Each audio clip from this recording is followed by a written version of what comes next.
Please, I'm back. This is Kimberly Purpose and welcome to my channel. Welcome, family. Today I am doing another video, and this time I'm doing a video on prehistory. The prehistory, the Aborigine prehistory time period. And I want to talk about the late prehistoric and early historic chieftains. And this is 1300 to 1850. I wanted to do this because I thought it would be interesting to do a video about what occurred prior to the Great Caucasians coming here into the Americas, prior to the Europeans. And I thought it would be interesting to try to see uh, what it was like and to get an idea. This is from the Georgia Encyclopedia. I'm interested in the Georgia Indians because, you know, um, my ties, my family ties is to Cherokee and Creek Indians. And so that's why I sort of do a lot of videos about the Georgia Indians, or the Alabama Indians, because that's where I originate from, my family, my ancestors. But anyway, in this video, I'm going to go ahead and read. This particular article was written by Marvin T. Smith from Valdosta State University, and it was published on August 2002. And it was last edited by the NGE staff on August the 2nd, 2016. And so this is the New Georgia Encyclopedia. Let's see what it has to say. It says here, and I also want to let y'all know, I don't know if y'all can see this on the screen, but I love this picture in the background. I believe this is a Cherokee Indian. You see the braids. It's braids in his hair. And he has a lot of Negro features. I like this picture because it shows that, looks more like the true Aborigines of the East Coast. But anyway, I just want to point that out. I don't know if y'all can see it, but I know I see it. But anyway, it says the nature chieftains. It says prior to Europe exploration, the Indians of Georgia and other parts of the Southeast had achieved the highest level political organization north of Mesoamerican Aztec and Maya states. These southeastern political organizations are termed chieftains by anthropologists. A chieftain ruled by a hereditary and often semi-divine chief was typically a multiple town organization with a population in the low thousands. The chief resided in a capital town, with other town paying tributes to support him and his family, part-time craftsmen, and military expeditions. Chieftains typically built impressive monuments in the southeast. Native Americans constructed eastern mounds and platforms for the homes of chieftains and temples to their gods. The chieftains rarely exceeded 25 miles in diameter and was surrounded by large empty spaces that served as hunting preserves as well as buffer zones from political rivals. The present state of Georgia was the home of several chiefdoms. Through eyewitness accounts of 16th century Spanish explorers and archaeological records, we now know a great deal about these groups. And I think this is great. And this is a picture of the Etowah Mound. I'm glad that it got a chance to explain what, some things. It's very, like I said, it's very limited. They skate over this history a lot. I believe a lot of times they skate over it because they were Aborigines and they don't want to acknowledge the fact that Aborigines were on the East Coast. And they were also in South America. A lot of the archaeological finds show that they had a lot of Aborigines, dark complexion people that were living in this region. And then, and it's, in this, it also shares how they had towns, they were ruled by chieftains, and how a lot of the culture and everything and the buildings are similar to the Aztecs and the Maya state. So it's just, I just find this very amazing.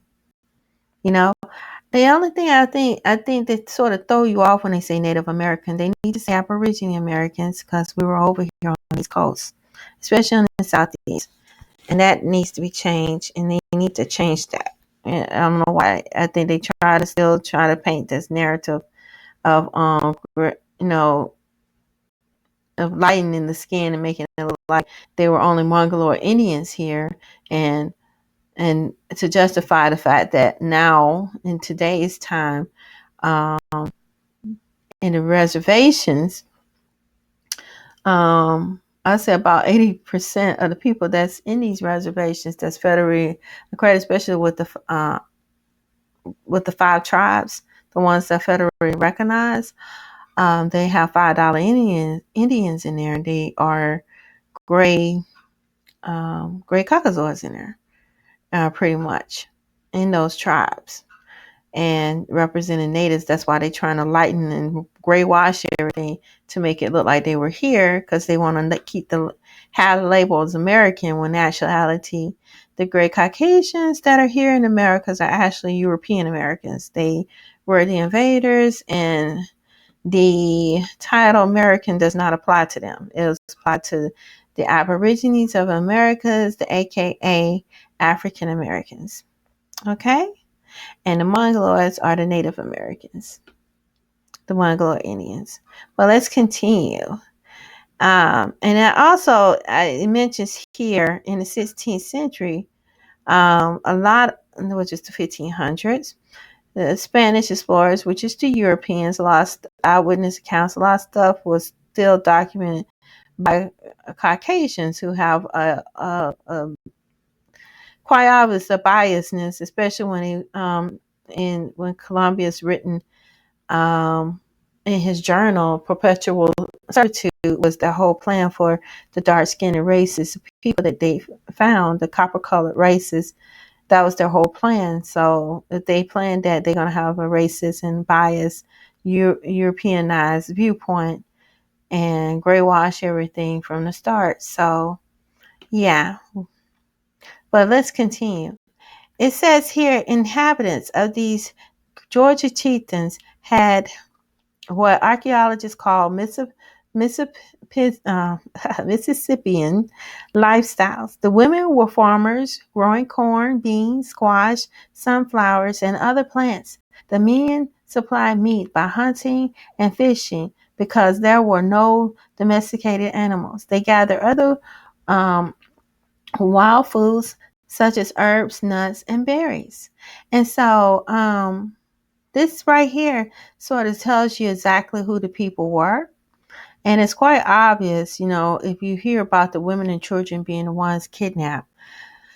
They kidnapped the women because they pretty much were the farmers, and which are the Aborigines, which are the AKA African Americans. And they killed off the men, the protectors and the providers of the meat and fishing. They cut them off or sent them away, which was the Caribbeans, and they recirculated them back in Americas. And when they did, they called them black, which is all they did. And then once they called them black, they tried to call them as slaves, and that's how they started the gray washing of our history.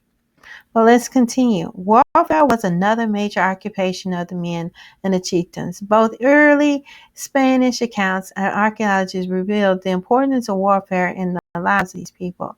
Spanish explorers fought battles against large armies of Native Americans in the Southeast. That needs to be corrected. Aborigine Americans. Natives were not on the Southeast coast. It was the Aborigines that were here. That's a misnomer that needs to be corrected. Archaeologists have uncovered complex fortifications around native towns and have found direct evidence of war wounds, including scalp marks of excavated skeletons of southeastern Indians. Prehistoric art from archaeological sites such as Etowah in Georgia frequently depicts the war themes. So that's what, all the wars, the fighting, the wars with them trying to take the land from the people and to capture them as slaves. That's pretty much what they did. And pretty much genocide. And then it says here, Chieftains of Coosa. Coosa is one of the best known chieftains in the area of now Georgia, located in Cosawati River in modern Jordan, and Murray counties. Coosa, according to Spanish explorers, consists of 8 towns, of which archaeologists have located at least 7. The capital of archaeology sites, known as Little Egypt, was excavated by archaeologist David Halley of the University of Georgia in the early 1970s. The Little Egypt site comprised of 3 earthen mounds surrounded an open plaza area in the center of a large village. One other town had single mounds, while the other village lacked mounds. The population of Coosa Chieftains is estimated to have being 2,500 to 4,650 people. Wow, okay, this is neat. I didn't know about this. Wow, I have to do some more research about Coosa mounds. I think, and they call it Little Egypt. Interesting. And wouldn't it make sense if it's Aborigines to build these mounds? Because we're the ones that's closer related to the Egyptians than the Mongoloids. Mongoloids from Asia. They come from the Bering Strait, and the Aborigines came from Australia and originated from Africa. So it made more sense for us to be these builders of these mounds. But anyway, let's continue. The Chieftains of Coosa was a part of a large political organization. The paramount chieftains of Coosa chief ruled over other similar chieftains stretching from what is now upper eastern Tennessee and east central Alabama. And it says there are 7 chieftains in the large organization, according to archaeological and historical source. This paramount chieftain extended along the western edge of Appalachian Mountain for a distance of almost 400 miles and contained a population of 50,000 people. That's a lot of folks. Chronicles of the Hernando de Soto expedition of 1540 describe Coosa in glowing terms. It's only from historical sources that we can reconstruct the paramount chieftain of Coosa from the archaeological perspective. This large organization incorporated several different linguistic and cultural groups.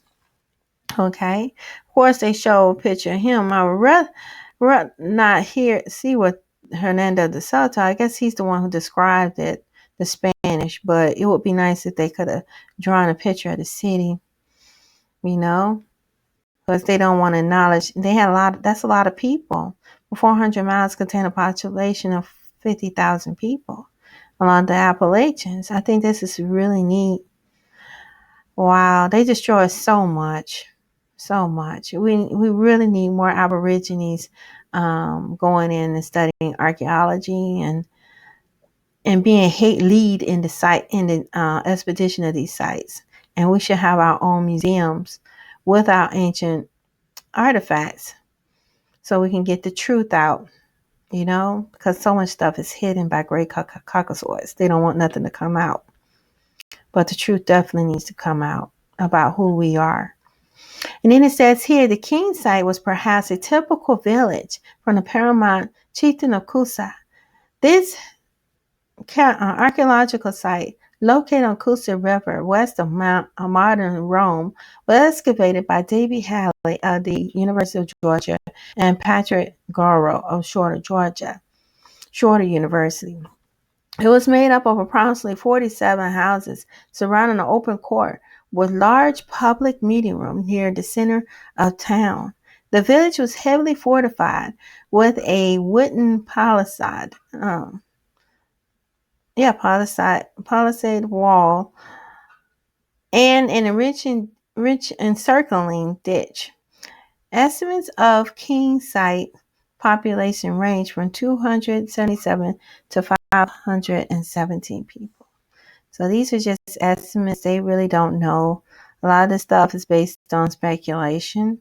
So we got to keep that in mind, that not all this is totally fact, because, so much stuff has been destroyed and gray washed by Caucasoids. We will never know the full truth, if they continue the narrative. That's why it's important that we as Aborigines learn, to take more charge in our history and learn more about it. But anyway, let's continue. It says other chieftains. Other chieftains were located on most of Georgia's major river drainage and on the Atlantic coast. Another paramount of chieftains called Okoti, according to early Spanish sources, was located around the Oconee River from present Milledgeville almost to Athens. This polity consists of 6 mounds centered many villages, hamlets, and farmsteads. Archaeologists from Lamar Institute, the University of Georgia, Penn State University tested all mound centers and several other smaller archaeological sites. This area is unusual in that many people live in scattered farms in the uplands instead of being concentrated in the river valleys as most other chieftains.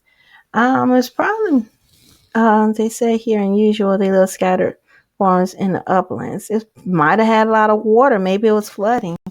Who knows? Maybe that's why they lived up. A lot of places live on higher grounds when they have problem with flooding, and maybe it's a floodplain.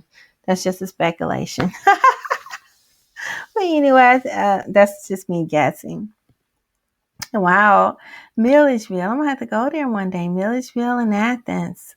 Interesting. I never been to these mounds. I'm gonna have to go there. Maybe I'll take a trip and see what it's like. And then let's continue. It says the chieftain of Ishishi, also Ishishi, I think it's Ishishi, also visited by Hernando de Soto, was located between modern Macon and Perry of Amochi River. The capital town was partly located on the present-day Lamar archaeological site, a part of the multinational monument. 3, perhaps 4 additional archaeological town sites that made up the chieftain have been identified. The southeastern Indian historian Charles Hudson suggests that the chieftains of Ichisi may have been allied with the chieftain of Acute. And it says a multinational monument. Here's a picture of the mound right here. Wow, that's interesting. And then it says here, other major chieftains mentioned in Spanish sources and known through archaeology include Toa of the Flint River, Capachiqui. I'm sorry if I'm mispronouncing it, but near present-day Albany, Apalachicola.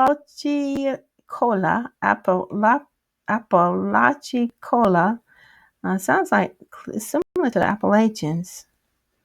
One of it's near there. It says near modern Columbus and Gully along the Georgia coast is an area centering on St. Catherine's Island. The Gully Chieftains is known from early Spanish sources and many scenes of major missionary efforts in the late 16th and early 17th century. Archaeologists from the American Museum of Natural History have excavated the main mission complex on St. Catherine's. Other late prehistoric chieftains whose names were not recorded in historical sources include polity centers in the Nacotchee Mound near Helen, Georgia. I've been to Helen, Georgia before. I've never been to the mound. That would be interesting to see. It's Georgia and upper Savannah River areas. There's so many mounds, y'all. See, all this was built by people. Everybody's looking at Africa. We got places here that needs to be discovered. You know, it's been discovered by Great Caucasian. Of course, they had archaeologists there, but we need to have more of us on these teams looking and learning more about history. And there needs to be more museums, for our Aborigine people. You know, a lot of this article needs to be updated because they talking about native and everything. They proved that Aborigines are already over here. Very few slave ships came over here, and then they enslaved a bunch of people who were natives here for a very long time. They try to say, oh, it was a short period of time. They was enslaving all the indigenous people. That's all they were doing. And so the indigenous people were the farmers. This is our home, you guys. And these are the mounds that we built. We built all these beautiful mounds and pyramids here in the Americas. And, there's a lot of studying here in America that needs to be done. We're always looking elsewhere. We need to be looking home. And more of us need to open our eyes and realize that this is our home. It is. I just wish more brothers and sisters would realize that. But here it is. We're coming to the end of the article. It says, End of the Chieftains. And so Georgia chieftains collapsed very quickly following European explorations. I wonder why. They were kidnapping the women and children and killing the men. Genocide. And also all the viruses that they were bringing, diseases brought here because they were very dirty people. They didn't clean themselves very well, and they brought diseases into this world, into this continent in general. So that's what happened. And it says the Europeans brought over diseases. I was just saying that, which Native Americans had no natural immunity to. They claimed they killed all the indigenous people. I don't think they did. I know they didn't. All they doing that. They put that down because they don't want to admit the fact that they did what they did was genocide, and they kidnapped the women and children and threw them in slavery. And that's pretty much what they did. And so consequently, their population plummeted. It didn't plummet. All you did was reclassify them. That's all they did. That's why this whole narrative needs to change. A lot of stuff don't make no sense. They didn't have the technology to bring over slave ships. We were already over here. All they did was capture them, the Aborigines, and threw them in slavery. They killed some, but not all. And they want us to believe that, but that's a bunch of bull. We need to, if they did, I want to see all the bodies. And we need to have a study on how these people died, because all this don't make no sense. It needs to be rewritten. We already know that most of the Aborigines, most of the Indians that they're talking about writing here were us. But let's continue. Because these reduced populations could no longer support a hereditary elite stratum of society, the chieftains forms of political organization were replaced by simpler forms. Yeah, right. The slavery, kidnapping the people, yeah, that's all you did. The art declined in part because the craftsmen were no longer subsidized. The arts declined because you kidnapped the indigenous people and threw them in slavery. Okay, that's all they did, and they probably committed genocide. And I think they need to give a more detailed account of exactly what took place with the Great Caucasoids when it came over here. There's a lot. They graywash and everything because they want to make it like these innocent people that didn't do anything wrong, and they did a lot of wrong. They did an evil deed, and everything needs to be exposed, and it needs to be in the history books. Everything. We should not be calling them white. We need to call them gray. That's the better term for them. But anyway, let me continue. Within century European technology has already replaced Aboriginal technology. Really? European technology had already replaced. What technology did European create? Because most of the stuff they created was stolen. Okay, and then the indigenous people you threw in slavery, the aka African Americans, all you did was take their knowledge and what they developed during slavery and used it and put your name on it. So y'all didn't create anything, hardly, as far as I'm concerned. Especially during slave time, y'all just sat down and reaped the benefits. But anyway, in the areas of coastal South Georgia, native populations, let's say Aborigine populations, because natives were not over here, they were further west, and they were in Canada. We were over here. We was over here. Native Aborigine American populations were incorporated into Spanish mission systems. In areas, disease led to population movement and amalgamation into ever decreasing numbers of towns. The Coosa Chieftains, for example, collapsed to a few towns, which came to be located far down from Coosa River in present Alabama. By the end of the 16th century, northwestern Georgia had been abandoned. I wonder why. Let's say it was abandoned. Instead of just leaving it vague, just tell the truth. Genocide? How? Let's see. Genocide? The plague, the viruses that y'all brought over here, kidnapping the women and children and throwing them in slavery, killing off the men and sending them over to the islands. Okay, let's go into details. Let's not scapegoat the truth. You need to tell the truth. It wasn't abandoned. Y'all, great caucasoids came in here killing folks and throwing women and children in slavery. That's exactly what y'all did. That's what y'all did. And committed genocide. Okay? We need to put all the truth on the table, not have gray wash everything. Everything needs to be out in the open. Georgia has been abandoned. No, it has not. Caucasoid came over here destroying everything. That's what happened. And throwing people in slavery. That's what happened. But it was resettled by Cherokee Indians in the 18th century. 1700s. Who are the Coosa Chieftains? How come you don't describe who these people are? Okay? I bet you they were gray. They were. Why don't they explain who the Coosa Chieftains are? All they say is they were settled by the Cherokee Indians in the 18th century. Who are the Coosa Chieftains then? Oh, I know what it. Okay, now I figured it out. This is what it is, y'all. The Coosa Chieftains were the Aborigines. And probably the original Aborigines were there. They threw them in slavery because they said they were resettled by Cherokee Indians in the 18th century. That's the 1700s. You know, it must be a separate tribe or something. I'm not sure. This is not very clear. Cherokee Indians were Aborigines too. They probably had half breeds up in there in leadership roles,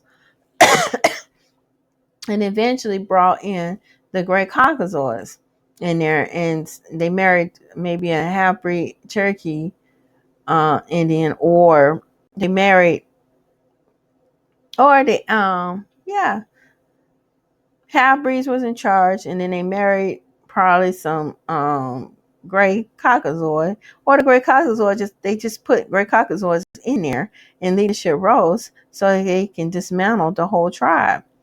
So yeah. But the Coosa Chieftains, what happened to these folks? These folks were captured and thrown into slavery. That's what I think happened to these people.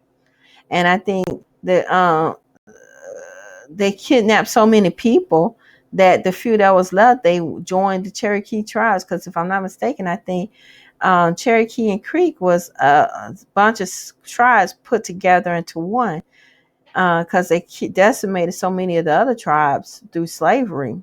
They didn't have that many people, so they came together as Cherokee and Creek. That's exactly what happened. That's my theory. But anyway, it says the collapse of chieftains led to the formation of familiar native societies, Aborigine societies. They need to correct that, because natives weren't over here. Native Americans, they were further west, and they were in Canada. This is our neck of the woods over here. Aborigine American Society as the Creek and the Cherokees. Okay? Creek and Cherokees. And we need to find out who the Coosa Chieftains are. That's the mystery group right here. I need to write that down. More than likely, they were Aborigines and they were kidnapped and thrown in slavery. That's just the time that, And I think what happened was they had several tribes, and the chieftain was one of them, or it might have been a collective of them. And then they took all these people out and threw them in slavery and killed them off through genocide, the males in particular. And I think what they did here with the Cherokee, or uh, uh, the Cherokee Indians were tribes that might have been part of the chieftains tribe, and they joined into the Cherokee. A bunch of the indigenous people came together as one tribe and tried to fight off the Great Caucasoids. They were able to do so up to 1750 and the 1800s. That's when the Great Caucasoids got control over the territories. Not controlled. Let's just say they stole those territories from these people, because they did, it wasn't willingly given up. They came in there taking stuff, so they pretty much stole everything, stole the people, stole the land, stole everything. So that's my take on it, you guys. I was just trying to get more clarity, because sometimes they just write a bunch of gibberish, and gray wash is so bad to the point you got to read between the lines. Because I called that Coosa Chieftains. He's probably the Aborigines, the copper colored people, our people, the AKA African Americans, they threw into slavery. That's exactly what happened. Then they kidnapped so many people. They didn't have that many people, so they had to combine together to Creek and Cherokee. And they were trying to fight off the Great Caucasoids until the Great Caucasoids dismantled it, putting themselves in there, and then trying to act like that they are the indigenous here, when they know their behinds come from the Caucasus Mountains. They're not from here. They're not indigenous here. And they should never be called Americans, because they're not indigenous. They're not the first ones here. We are. The Aborigines are. So the European Americans of today, because I'm not going to call them American, because they're not. They pretty much dismantled these two tribes, and that's how they stole the land from the indigenous people. But please like this video and thumbs up, and don't forget to subscribe. I'm getting tired now. It's late, but I wanted to make sure I get through this video. I wanted to talk about what happened prior to the Europeans. They sort of scathed. They still scathed over here. This is not detailed enough. No, there needs to be more information. That's why there needs more American Aborigines teaching this court these topic. More historians to go into more detail, explaining exactly what took place. But please thumbs up this video. Don't forget to subscribe. Please check out my Black Johnson TV channel. Don't forget to subscribe there. I also have a Facebook page. Please like it. And also I have a Facebook community as well. You're welcome to join in. And I also have a Patreon, a GoFundMe, and also a PayPal.